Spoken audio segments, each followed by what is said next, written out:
بسم الله الرحمن الرحيم ومن أحسن قولا ممن دعا إلى الله وعمل صالحا وقال إنني من المسلمين.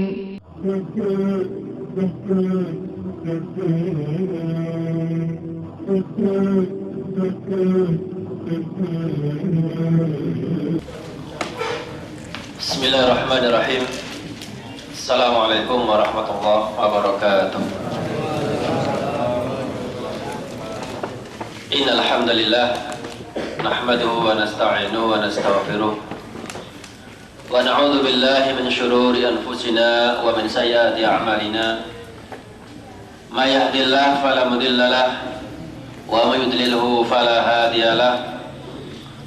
Asyhadu an la ilaha illallah wahdahu la syarika lah wa asyhadu anna Muhammadan abduhu wa rasuluh ballagha risalah wa addal amanah wa nasaha al ummah wa jahada fillahi haqqa jihadih.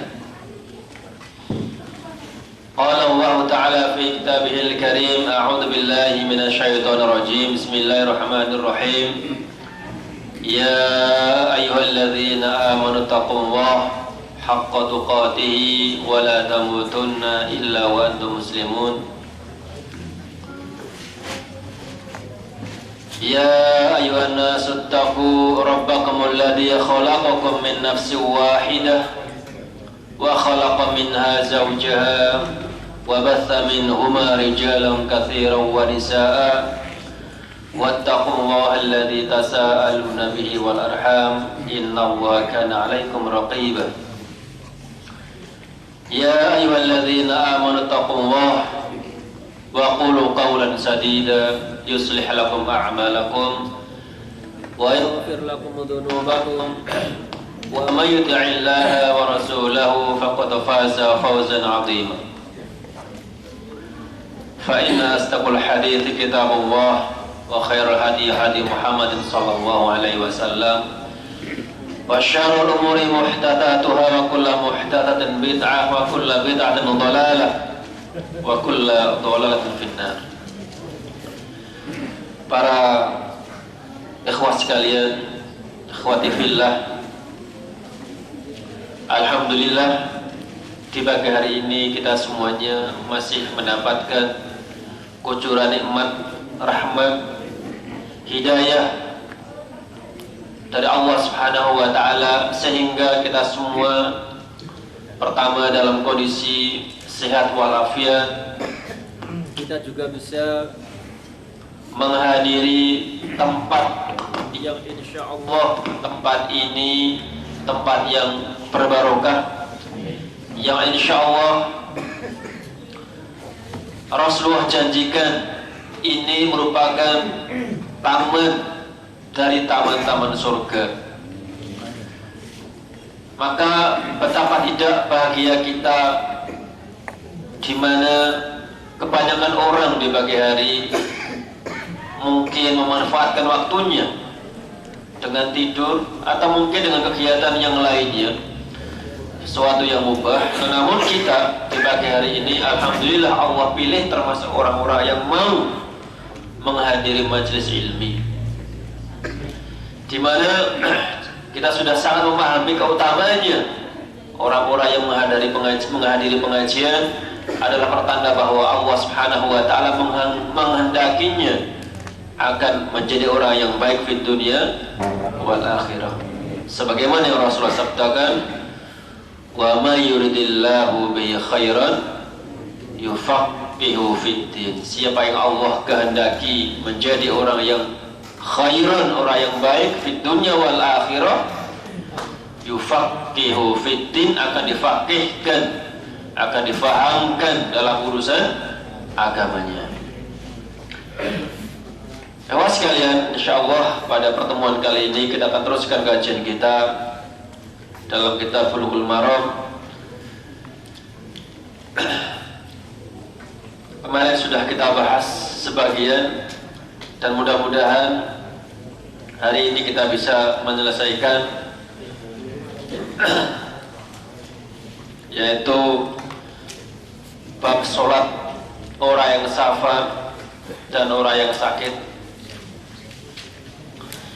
Kita ulang singkat apa yang telah kita bahas pada minggu yang lalu, sehingga kita masih punya bayangan, karena memang nyata bahwa kita ini selain rata-rata sudah tua, juga karena pekerjaan, juga karena mungkin juga kebetulan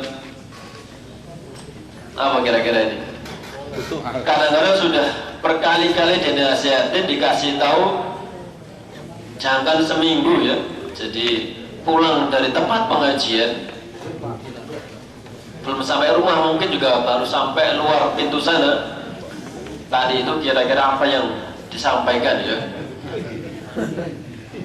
itu nyata seperti itu.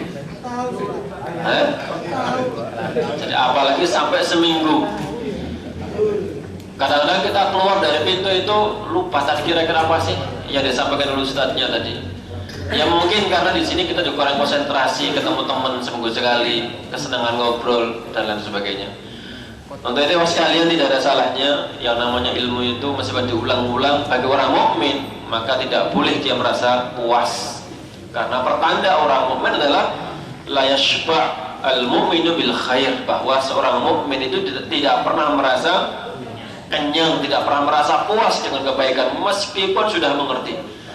Islam itu semakin disampaikan, semakin didengar, semakin dikaji, maka kita semakin merasa menjadi orang yang khusyuk, orang yang tawadhu di hadapan Allah Subhanahu wa taala. Bukan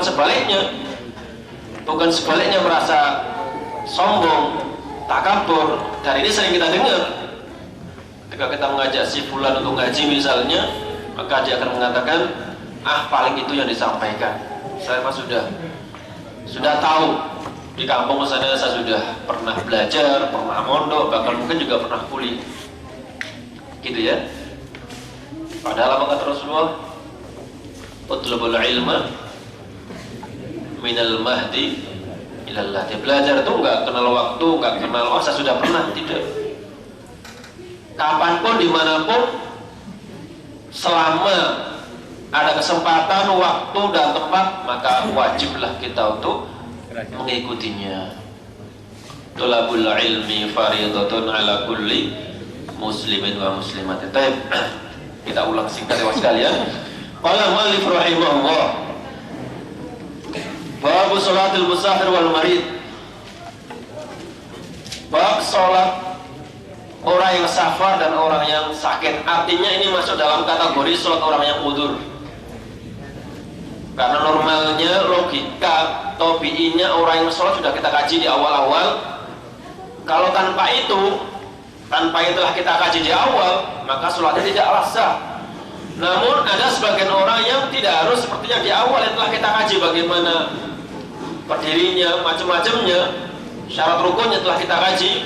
Namun ada sebagian golongan, kelompok orang yang seandainya tidak bisa melaksanakan sebagaimana telah kita kaji di awal, maka orang itu ma'fu, maka dikatakan sebagai sholat orang-orang yang udzur. Di antaranya adalah orang yang musafir dan orang-orang yang sakit.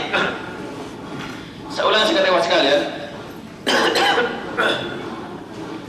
Pertama, bab masalah orang yang safar, di mana sesungguhnya sebelum turun sholat, turun kewajiban untuk sholat, ternyata Rasulullah sudah pernah sholat juga dan para anbiya terdahulu. Kemudian ketika Allah Subhanahu wa taala memi'rajkan, mengangkat Nabi kita Muhammad SAW dalam peristiwa Isra Mi'raj itu untuk mendapat perintah sholat 5 rakaat, ya sekalian, maka barulah kemudian setiap hari Jibril mengajar Rasulullah bagaimana tata cara sholat zuhur, bagaimana sholat asar, bagaimana maghrib, isya dan fajar. Karena di atas sana Allah hanya memerintahkan, pokoknya Muhammad kamu sholat 5 waktu toh. Kemudian tata caranya bagaimana, waktunya bagaimana, itulah tugasnya Jibril alaihissalam mengajarinya. Baik. Kemudian ya sekalian, kurang lebih 2 tahun sebelum Hijriah, Isra Mi'raj itu ya. Bagaimana salat Rasulullah? Sekarang saya coba bertanya saya kepada Pak Sepandi. Bagaimana Rasulullah sholat duhur ketika Rasulullah sebelum Hijriah? Baik. Di sini was sekalian, sebelum Rasulullah hijrah dan setelah turun perintah sholat fardu 5 rakaat itu, ternyata sholat fardu itu hanya 2 rakaat. Jadi dikatakan di sini,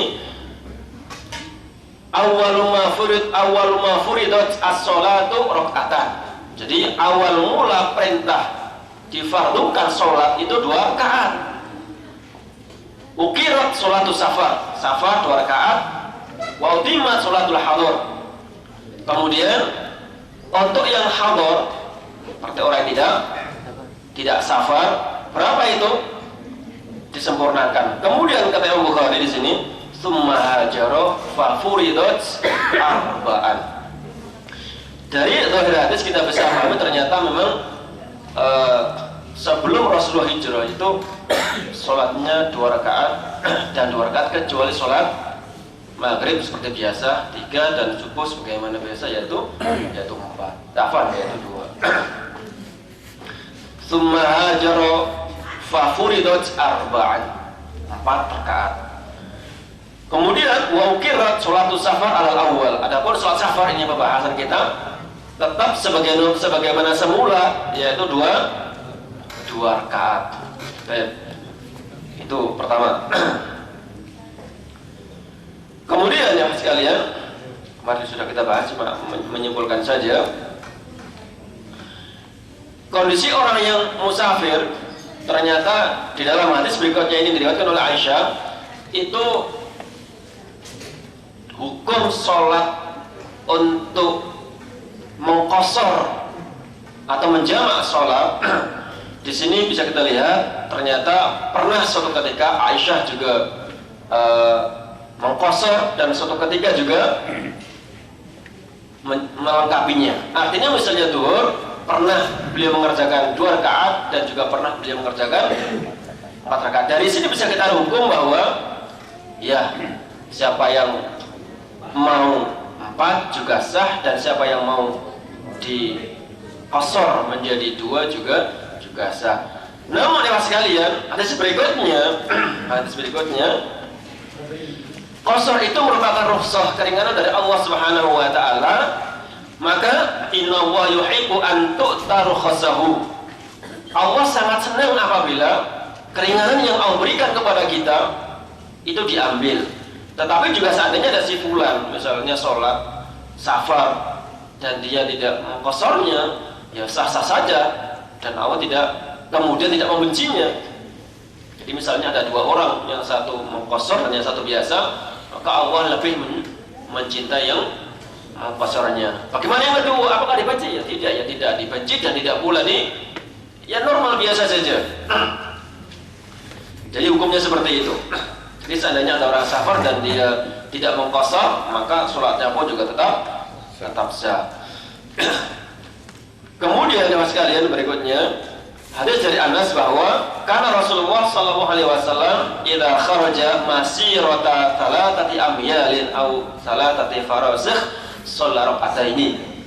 Ini apabila Rasulullah keluar, artinya safar melebihi 3 mil atau 4 farsakh.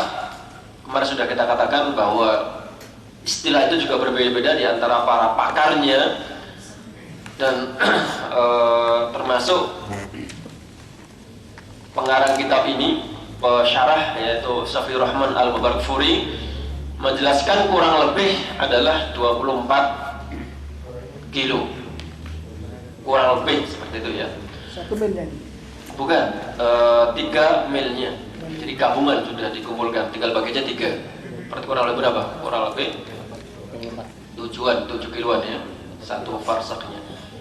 Kurang lebih seperti itu. Kemudian beliau juga menjelaskan bahwasanya sesungguhnya ini bukan tujuan untuk mentahdid harus 24 atau sekian. Karena dalam hal ini ulama juga selisih pendapat berapa batas jarak seseorang itu baru akan mengqashar sholatnya. Itu dalam hal ini, dalam hal batas masafah ini, jarak ini ulama selisih pendapat. Nah ini salah satunya kenapa ada yang mengatakan harus sekian kilo. Nah salah satunya Rasulullah seperti ini. Rasulullah apabila safar kemudian melebihi jarak sekian kilo atau salah 3 mil atau 3 farzah, maka beliau kemudian sholat 2 rakaat, artinya yang dari 4 diperpendek menjadi 2. Nah, sekalian, kalau kita lihat hadis berikutnya, kharajna, sama diriwayatkan juga Anas, kharajna ma'a Rasulillah minal Madinah ila Makkah. Kami keluar pas haji wada ya. Fakana yusalli raka'ataini. Perhatikan coba. Ketika Rasulullah keluar dari Madinah ke Mekah, beliau sholat 2 rakaat. Di mana ini? Di Dzul Hulaifah. Kira-kira jarak Dzul Hulaifah antara Madinah dengan Mekah berapa kurang lebih? 400 kilo. Apa? Saya bilang tadi kan Madinah dengan Dzul Hulaifah ya, bukan Mekah ya. Kita bilang tadi Mekah. Apa? Mana tadi? Madinah dengan Dzul Hulaifah. Paling 1 kilo. 100 kilo. Berapa? 100? 1 kilo. Enggak, kurang lebih 10 kilo. Karena Enggak jauh. nanti dari Dzul Hulaifah kemudian ke Mekah itu masih jauh sekali. Masih jauh sekali, biasa sampai kita tertidur pulas gitu ya. Nah, sekalian, kalau kita bandingkan hadis yang pertama yang telah farasih dengan ini, yang kedua tidak menjelaskan berapa jaraknya. Cuma Anas mengatakan bahwasanya ketika kami berangkat dari Madinah ke Mekah, maka kami ketika nyampe di Dzul Hulaifah, Rasulullah sholat duhur 2 rakaat dan sholat asar 2 rakaat.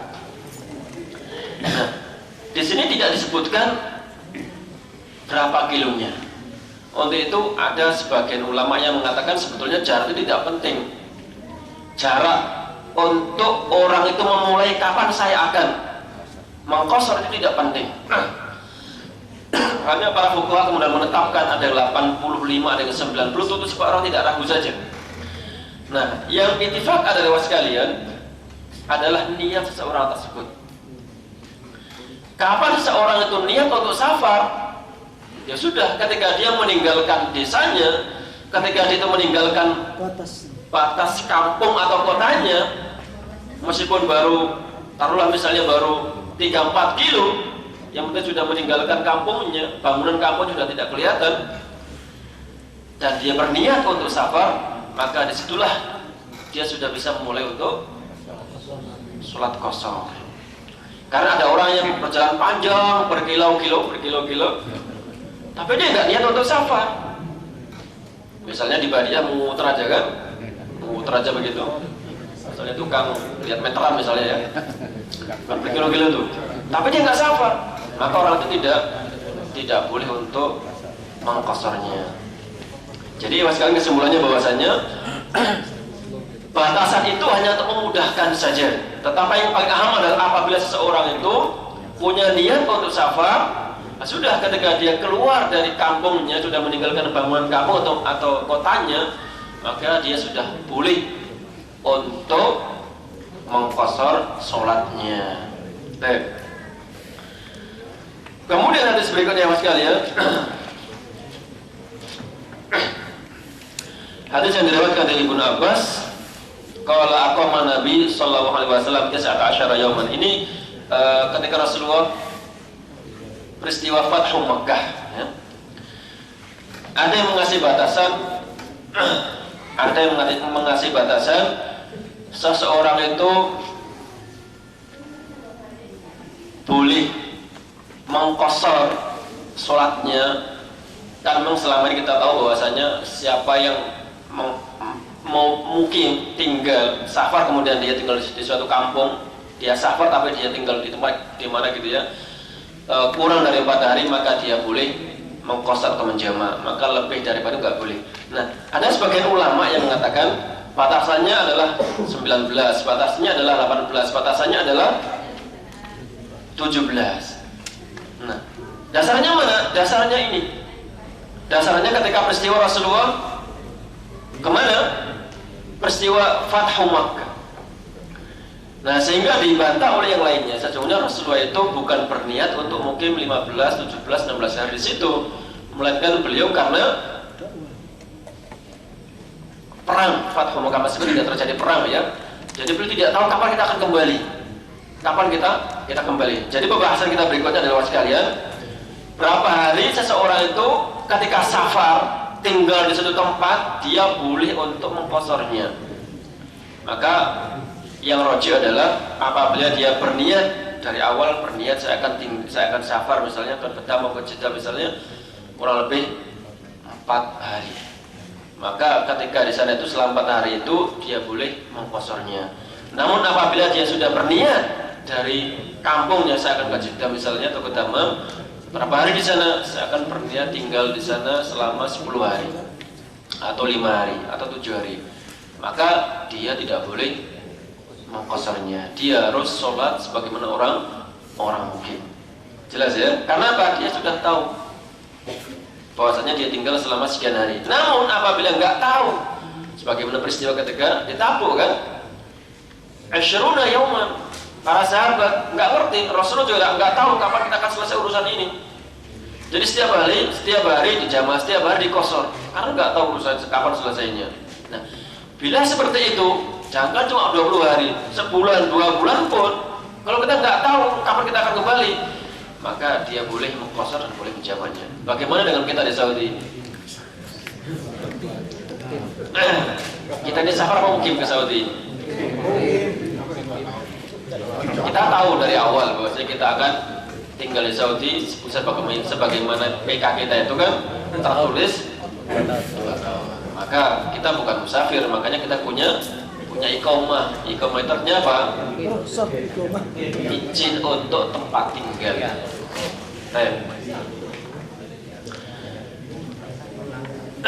Kemudian sekalian, sekarang tata cara memulai untuk menjamaknya bagaimana atau mengkosornya bagaimana. Perhatikan hadis yang ke-426. Wa Anas juga meridainya qala kana Rasulullah sallallahu alaihi wasallam idza irtahala qabla an tazigha syamsu. Perhatikan an tazigha syamsu.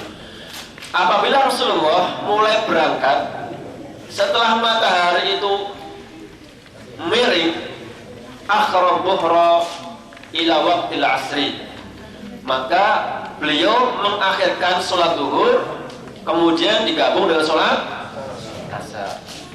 Tsumma nazala fajama'a bainahuma, kemudian setelah dia jalan terus berhenti istirahat, baru kemudian sholat jamak takhir zuhur kemudian asar. Fa in zaghat asy-syamsu qabla yartahila, apabila ketika beliau pas mau safar tadi itu matahari telah condong, saya ulang di awal tadi itu sebelum condong, sebelum masuk waktu duhur. Nah yang kedua setelah condong ke barat atau setelah masuk waktu duhur,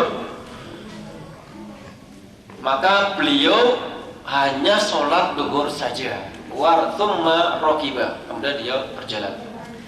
Buat sekalian perhatikan hadis ini sedikit agak rumit. Sesungguhnya karena Rasulullah idza irtahala, ini maksudnya adalah beliau ketika sudah safar dari rumahnya. Safar misalnya berangkatnya jam 8 atau jam 9 pagi berangkat. Kemudian beliau istirahat di satu tempat. Salah lagi, jadi kata-kata idza irtahala itu adalah ketika beliau istirahat setelah safar. Salah lagi, misalnya beliau berangkat dari rumahnya jam 8 atau 9 pagi kemudian jalan. Kemudian di tengah jalan beliau istirahat. Nah, ini ada 2 kemungkinan. Istirahat sebelum zawal atau setelah zawal. Apabila istirahat tadi itu sebelum zawal,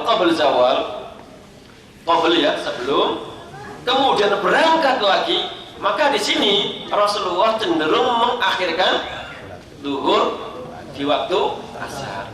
Namun apabila setelah istirahat tadi itu, misalnya setelah istirahat tadi itu ya, waktunya sebelum zawal, maka beliau menunggu sekaligus sholat duhur. Di sini hanya tertulis sholat dhuhra tsumma raqiba. Jadi seakan-akan mana asarnya? Gitu ya. Jadi seakan Rasulullah hanya sholat duhur. Boleh nggak kita kemudian menggabungkan menarik yang asar ke duhur sehingga menjadi jamak takdim tadi itu? Ya boleh. Karena dalam riwayat lain, riwayat Al-Hakim dengan sanad yang sahih, sholat dhuhra wal asra tsumma raqiba. Dalam riwayat lain, nah inilah yang pentingnya namanya takhrijul hadis. Jadi menggabungkan dari sekian banyak jalur hadis. Jalur ini ternyata hanya duhur, ternyata jalur lain ada penggabungan beliau sholat duhur kemudian juga sholat asar. Jadi dua-duanya boleh. Ini apabila sudah dalam perjalanan. Saya ulang lagi, hadis ini menceritakan ketika Rasulullah di tengah istirahatnya setelah beliau safar. Jelas ya?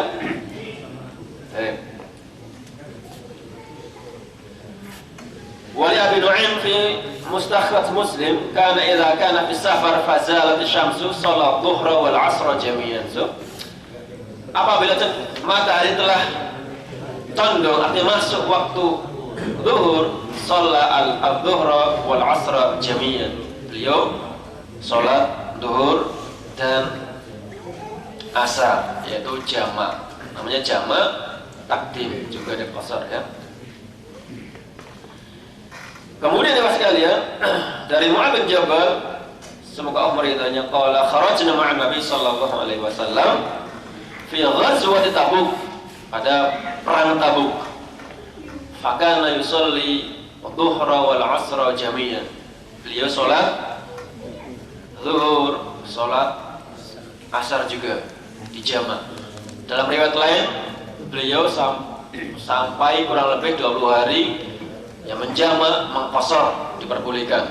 Kemarin sudah saya jelaskan ya Mas sekalian, seandainya orang yang musafir sudah tinggal, misalnya kita ke Jeddah, kemudian di sana sudah diem, sudah sehari dua di sana, maka kita diperbolehkan dua pilihan.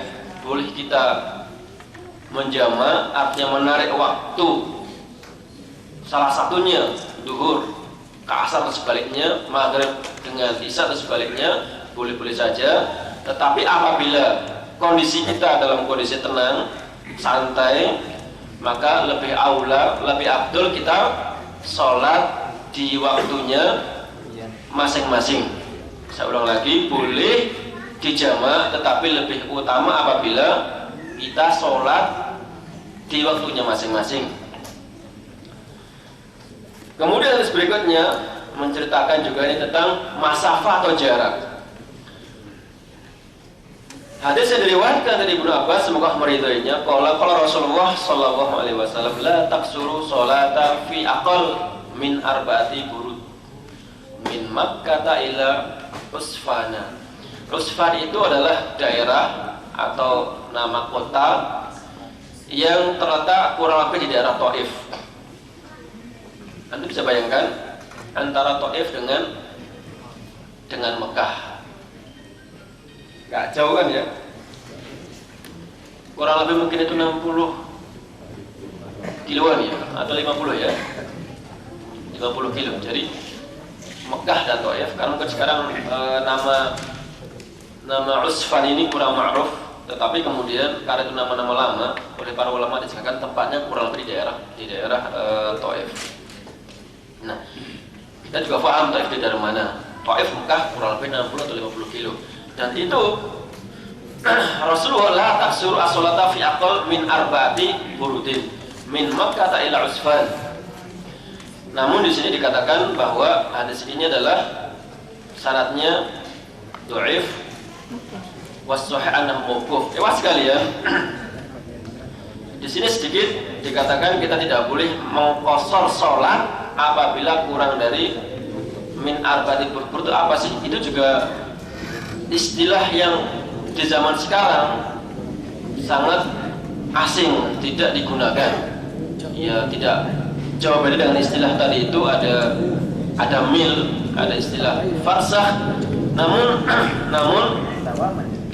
kurang lebih kalau kita ingin tahu 4 burd itu berapa kilometer, ya kurang lebih jarak antara Mekah dengan Taif, ya seperti itu. Taif sekalian. Kemudian hadis berikutnya dari Jabir, semoga meridainya, qala Rasulullah sallallahu alaihi wasallam, khair ummati alladzina idza safaru alladzina idza asa'u istaghfaru wa idza safaru qasaru. Di sini menjelaskan akan keutamaan orang yang mau mengqasar salatnya.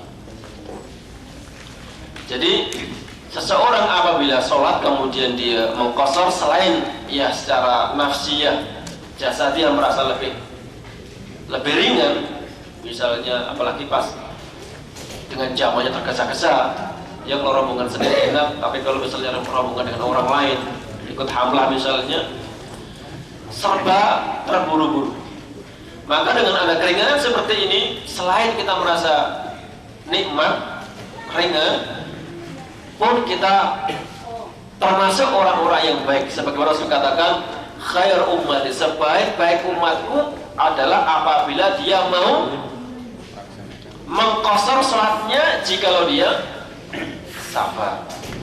Ya, memang mafhum mukhalafahnya, pemahaman sebaliknya, jikalau tidak mengqasar berarti tidak baik, begitu ya. Namun tidak seperti itu.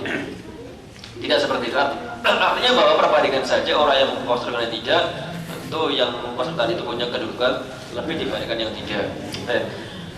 Sekalian terakhir sekarang kita bahas, terakhir adalah masalah orang yang sakit. Allah Subhanahu wa taala berfirman, "Wa ma ja'ala 'alaikum fid-dini min haraj." Tidaklah Allah Subhanahu wa taala menjadikan atas kalian, yaitu agama itu menyusahkan. Tidaklah Allah menurunkan agama ini untuk menyusahkan kalian. Tidak. Kalau kita amati ya sekalian, ternyata Islam, syariat Islam itu serba ringan, serba gampang. Misalnya contoh, kita diwajibkan untuk berpuasa. Pas kita safar, tidak mampu, maka keringanan tidak harus berpuasa. Kita diwajibkan untuk zakat. Ternyata harta kita tidak sampai nisab, maka kita tidak harus zakat. Kita diwajibkan untuk haji. Tidak punya kemampuan, tidak harus haji, dan sebagainya.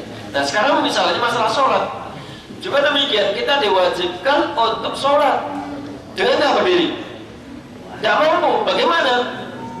Maka dengan cara lain. Maka dasarnya adalah wa ma ja'ala 'alaikum fid-dini min haraj. Jadilah Allah menurunkan agama ini menyusahkan kalian semuanya, tidak. Dan banyak ayat-ayat yang mengatakan fattaqullaha mastata'tum. Kemudian la yukallifullahu nafsan illa wus'aha. Yaitu sesungguhnya Allah tidak membebani sesuatu hukum di atas kemampuan kita. Artinya bahwa pasti kita bisa. Tapi hadis yang pertama, masalah sholat orang-orang yang sakit, diriwayatkan dari Imran bin Husain, semoga Allah meridainya, kanat bi bawasir, di mana Imran bin Husain ini memiliki penyakit bawasir. Kalau bahasa kita adalah wasir, ya, betul ya, wasir ya, atau ambayan, punya penyakit yang seperti itu, di mana selalu mungkin juga keluar kotoran atau tidak bisa duduk sempurna. Yang jelas beliau sakit. Fasa'altun Nabiyyah, kemudian beliau mengatakan, saya bertanya kepada Rasulullah, anis sholat, tentang tata cara sholat yang benar. Qala sholli qa'iman. Pertama-tama Rasul mengatakan, sholatlah secara normal. Bagaimana itu? Berdiri. Jadi sholatlah secara normal dulu. Karena orang sakit ada dua kemungkinan, sakit tua dan sakit tertentu. Orang tua kelihatannya tidak sakit. Orang tua makan suka, tidak ngeluh, ya biasa, ngomong biasa. Tetapi jalannya berbeda. Karena dia sudah tua kan. Dan yang kedua, sakit misalnya paru-paru, entah sakit gigi, entah kakinya sakit, entah keseliu, entah apa, bermacam-macam jenisnya itu. Maka itu pun juga berbeda-beda jenis atau tata caranya. Meskipun demikian bagi orang yang sakit, mula-mula perintahnya adalah sholli qa'iman, sholatlah dengan cara berdiri. Karena kalau dia meskipun dia tua atau sakit dan dia masih bisa mampu untuk berdiri dan dia tidak berdiri sholatnya, maka tidak sah sholatnya. Dilihat dulu bagaimana sakitnya. Kalau betul-betul dia tidak mampu, fa illam tastati' fa qa'idan. Kalau tidak mampu, maka bolehlah dengan cara duduk. Fa illam tastati' fa 'ala jambin. Masih tidak bisa lagi, ya sudah dengan cara tidur. Dalam riwayat lain, mustalqiyan, terlentang. Ya mas sekalian, orang tua kadang-kadang mungkin dia bisa jalan bisa, mengambil atau melakukan kebutuhannya dia bisa, jalan sana jalan sini.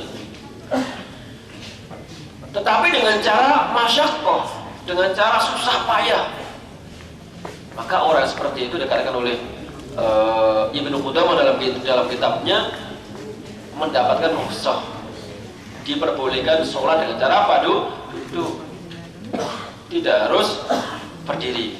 Tetapi mas sekalian, misalnya si fulan itu sesungguhnya masih bisa normal gitu ya, tapi sakit sedikit, yang tahu hanya dia dengan Allah Subhanahu wa Ta'ala. Betul dia sakit, tetapi sakitnya manja, dia masih bisa berdiri, normal gitu ya, normal, tapi dia manja. Akhirnya dia mengambil rukhsah tadi itu, akhirnya dia ya mungkin duduk atau mungkin juga terlentang atau mungkin di atas kursi, padahal sesungguhnya dia masih bisa berdiri meskipun dengan agak sedikit ya, dipaksa aja. Saya ulang lagi mas sekalian, yang diperbolehkan itu apabila dia betul-betul tidak bisa masyaqqah berdirinya tadi itu. Nah begini, misalnya dia masih bisa berdiri, tapi tak hanya misalnya imam bacanya surat itu panjangnya atau lamanya kurang lebih 1 menit dan dia mampu berdiri setengah menit, maka setengah menit itu pula dia harus berdiri. Setelah itu dia duduk. Tapi kalau dia masih mampu, terus dari awal dia duduk, maka tidak boleh. Kita sering ya, di Saudi sering menyaksikan, tetapi di Indonesia tidak lihat. Karena apa? Karena tidak sholat. Di sini kita sering melihat orang-orang tua pakai tongkat, pakai kursi, banyak ya. Kadang-kadang pulangnya masih bisa jalan, tapi sholatnya duduk. Ya mungkin kita sunatan saja. Mungkin kalau dia berdiri lama, bisa goyang-goyang ya, bisa jatuh dan lain sebagainya.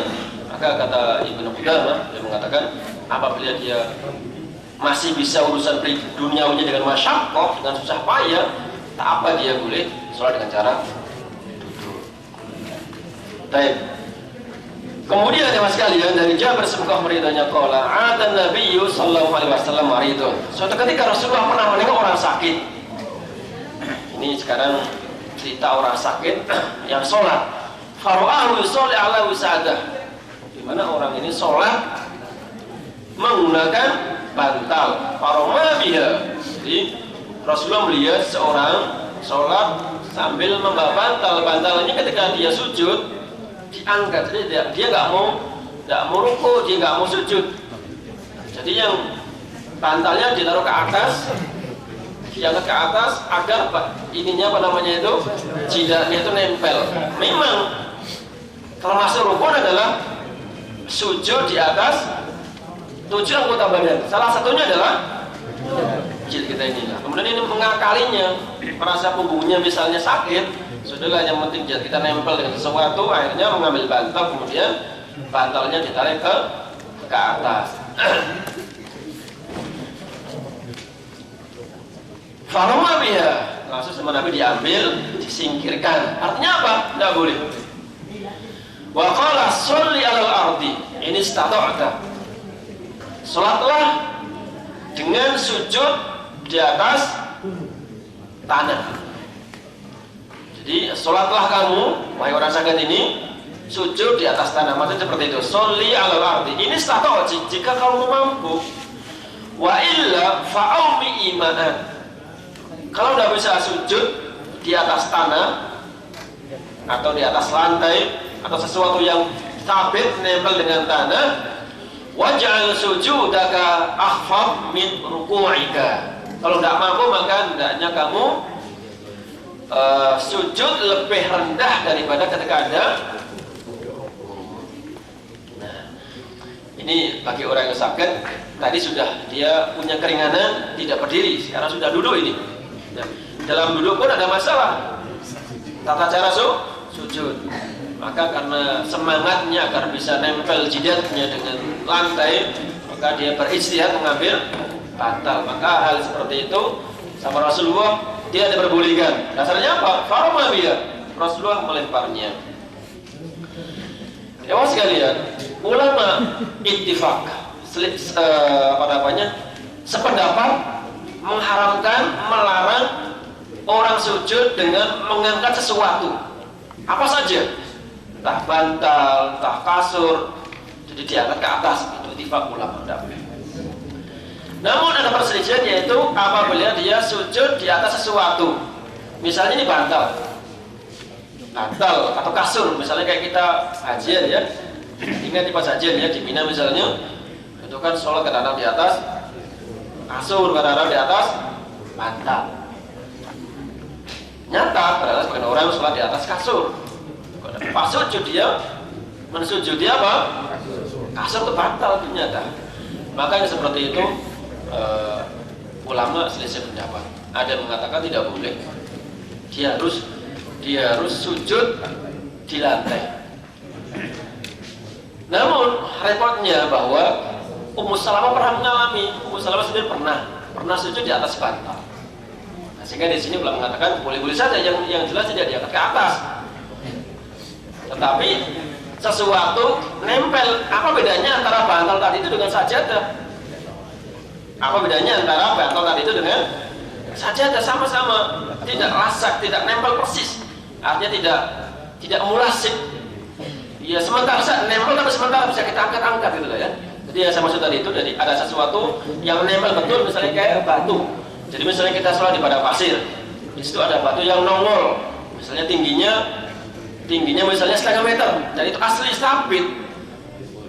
Maka ibu kita mengatakan tidak apa-apa, karena aslinya itu tanah. Nah, sekarang permasalahannya adalah sesuatu yang goyang-goyang, misalnya kayak batu bisa pindah ke sana, bisa pindah ke sini, atau seperti itu. Maka beliau mengatakan, ada yang mengatakan bahwasanya nempel tentu lebih baik daripada cuma mengisyaratkan, yaitu merunduk tidak nempel sama sekali, tidak ditempelin. Tapi kalau menempel, masih penempel bantal atau sajadah, tentu lebih aula daripada yang pertama. Baik, sekalian demikian kajian kita seputar sholatnya orang-orang musafir dan orang yang sakit, atau sholatnya orang yang udzur. Dan perlu difahami bersama ibu sekalian, kita sering menyaksikan orang yang sakit justru malah cara yang sholat. Maka mungkin kalau kita melihat saudara kita, keluarga kita, sanak kata kita, segera kita ingatkan, sering sekali orang yang sudah sakit justru malah tidak sholat. Padahal kewajiban yang sangat besar, kapanpun, dimanapun, harus dikerjakan dalam kondisi apapun, itu adalah sholat. Makanya dulu pernah kisah kan, seorang sahabat ketika Rasulullah perintahkan untuk mengajar musuh, beliau sholatnya dengan cara berjalan, jadi matanya sambil mengawasi musuh. Kemudian ketika dia rukuk, sujud, hanya sambil merunduk saja. Dan itu diperbolehkan. Kenapa? Dalam kondisi darurat. Demikian, silakan. Bismillahirrahmanirrahim. Pertanyaannya banyak sekali Ustaz. Apakah ada dalil yang memperbolehkan seseorang mengqashar atau menjamak sholat karena alasan sibuk kerja, efisiensinya waktu? Ya, memang ada. Jadi pernah Rasulullah itu menjamak zuhur dengan asar min ghairi khaufin wala safarin. Rasulullah pernah memang tanpa, tidak dalam kondisi safar maupun tidak pula dalam kondisi ketakutan, dan pernah dikerjakan. Namun Imam Nawawi menjelaskan hal itu itu boleh, tetapi tidak boleh dijadikan sebagai kebiasaan. Repot kata itu. Sebetulnya saya tidak ingin menjelaskan hal ini kepada teman-teman karena takut dibiasakan. Jadi saya baca riwayat itu, saya mikir ini hadis ini, kisah ini kalau dibacakan kepada teman-teman bisa rawan, karena sering bertanya teman-teman itu misalnya boleh nggak digabung seperti itu ya. Ya, kita memang tidak boleh menyembunyikan ilmu, ya ada dasarnya, tetapi kata Imam Nawawi tidak boleh dijadikan sebagai kebiasaan. Tapi boleh Ustaz? Boleh. Bagaimana kalau Tapi jangan dicoba lah, saya juga nggak usah coba. seperti kemarin yang heboh di Indonesia itu Ustaz, gimana untuk tanggapinya? Apa itu? Yang di Jombang itu. Berbeda, kalau itu kan mengatakan sesuatu yang biasa saja, ya. Dia seakan-akan menjadikan kebiasaan. Berarti ini menyelisih apa yang dikatakan oleh Imam Nawawi. Beliau mengatakan boleh dengan catatan tidak dibikin kebiasaan. Bagaimana kalau punya dinas jauh, apakah boleh mengqashar salat? Baik, dinasnya itu pertama sejauh mana dulu? Kalau yang seperti itu kita lihat jaraknya dulu. Kalau memang misalnya tempat kerjanya, misalnya kita ternyata kerjanya di Sorot misalnya, sudah kurang lebih mungkin 90 kilo ya, Sorot ya, maka boleh kita sebagai seorang musafir, boleh. Seandainya kita kerja di lapangan dari rumah 10 km jauh dari air, karena dari awal kita nggak tahu kapan selesainya pekerjaan tersebut. Ternyata setelah dikerjakan sampai terlambat 6 jam. Akhirnya sholat yang kita rencananya sholat itu dikerjakan berjamaah tidak bisa berjamaah. Bagaimana? Apakah bisa dikosor sholatnya yang? Tidak apa-apa soalnya, saya singkat aja. Soalnya gimana itu? Boleh nggak? Boleh tidak sholat di jamak kosor akhir duhur padahal kita sendirian? Apakah kita sholat sendirian dengan tayamum? Dia itu kondisinya bagaimana? Kosor itu hanya orang musafir. Dia musafir tidak?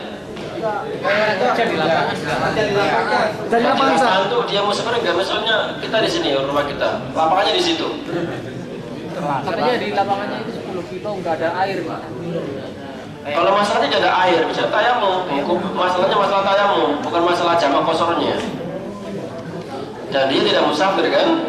Maka dia tidak boleh mengkosor, karena kosor itu adalah hakul musafir. Kata orang sakit pun tidak boleh mengkosor. Bukan masuk dalam kategori sibuk tadi Ustaz? Nah, sekarang tarik ke situ. Sekarang kita masuk dalam kategori yang pertama tadi itu. Rasulullah melakukan duhur asar min ghairi safar wala khaufin, dalam kondisi tidak ketakutan pun tidak safar. Ya, mudah-mudahan itu darurat sekali-kali. Mudah-mudahan seperti itu ya. Karena ini catatan penting dari Imam Nawawi bahwa boleh jikalau. Nah, mungkin Rasulullah sengaja melakukan seperti itu sebagai syar'i untuk mensyariatkan kita. Misalnya suatu ketika umatnya terjadi sesuatu, waduh bagaimana ini? Maka masih ada jalan keluar sehingga sholatnya tidak ketinggalan, masih dikerjakan. Kayak orang tadi itu misalnya, sesungguhnya di awalnya rencananya tidak seperti itu, ternyata kondisi berubah. Waktu itu sudah habis, maka mau tidak mau ya akhirnya seperti itu. Tentang niatnya Ustaz? Niat berubah niat itu?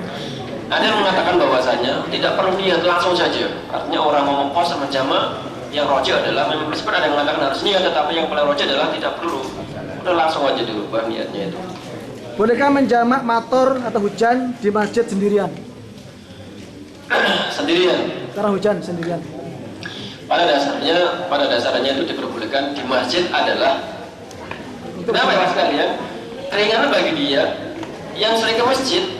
Namun bagi yang tidak ke masjid, maka tidak ada. Yang ada adalah orang yang ahli ke masjid, karena jalannya becek, dingin, macam-macam. Ketika hujan maka dia di keringanan untuk menjamaknya tadi itu. Kalau lihat dari situ, meskipun dia sendirian, ya udah nggak apa-apa. Ingat, yang di rumah tidak punya hak. Pertanyaan sendirian di masjid atau di rumah? Pertanyaannya mana yang bolehkah menjamak mator atau hujan maksudnya Nah, ya, di masjid sendirian? Di masjid. Nah, iya, di masjid kan ya. Jadi Maksudnya yang ada rawatibnya sama imam, dia sendirian tapi imam tidak, gitu maksudnya? sebentar Afan, ini pertahus ini tarik dari Ustaz Yahya. Imamnya iya atau tidak? Kalau misalnya imamnya tidak, ya jangan. Tadi bayangan saya tadi itu dia misalnya entah sendirian waktu sholat ya, jangan dia misalnya sudah selesai sholat, misalnya sengaja nih. Jadi orang-orang sudah selesai menjamak, sudah pulang, terus karena dia mendengar di sana dijamak, kemudian dia datang sendirian. Ya, gitu maksudnya mungkin. Itu kan tujuannya orang yang ahli jamaah. Ya, diperbolehkan. Tapi kalau dia misalnya sendirian sudah dari awal waktu sholat dan tidak ada jamaah yang lain, ya tidak apa-apa. Tapi kalau kisah yang kedua, sengaja dia ke masjid untuk mencari yang tadi itu padahal aslinya tidak ahli jamaah, ya maka perlu dipertanyakan dia tadi itu. Mana yang lebih dulu dikerjakan dalam mengkodok sholat yang tertinggal? Sudah sering kita baca, jelaskan bahwasanya harus waktu yang tertinggal. Jadi misalnya kita zuhur dengan asar, pas kita mau sholat ketemu yang imamnya itu adalah imam sholat asar. Ada sebagian orang ikut asar, sah tidak sah, maka dia sholat lagi zuhur kemudian sholat asar. Bagaimana seandainya seperti itu? Ya sudah, Anda masuk saja, tapi niatnya adalah sholat zuhur, meskipun imamnya sholat asar. Bolehkah menjamak sholat tanpa sebab? Jamak tanpa sebab tidak boleh. Jamak itu adalah ada sebabnya. Apa? Karena sakit, udur atau musafir. Ya tadi itu yang mungkin masalah Rasul tadi itu ya. Bi ghairi udhrin, bi ghairi khaufin wala amnin. Mungkin akan jadi seperti itu. Kalau umroh pada bulan Ramadan kita disunahkan untuk tidak berpuasa. Apakah disunahkan untuk tidak berpuasa? Itu rukhsah.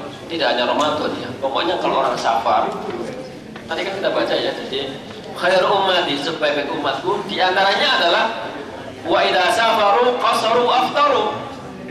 Dari hadis adalah termasuk orang yang baik mengambil rukhsah meskipun Ramadan, meskipun dia kuat, silakan, tak apa-apa. Tapi kalau dia merasa saya puasa aja lah karena ini Ramadan, kemudian daripada saya nanti mengganti di luar Ramadan, saya mengambil keutamaan Ramadan aja lah, saya tetap puasa, tak apa-apa.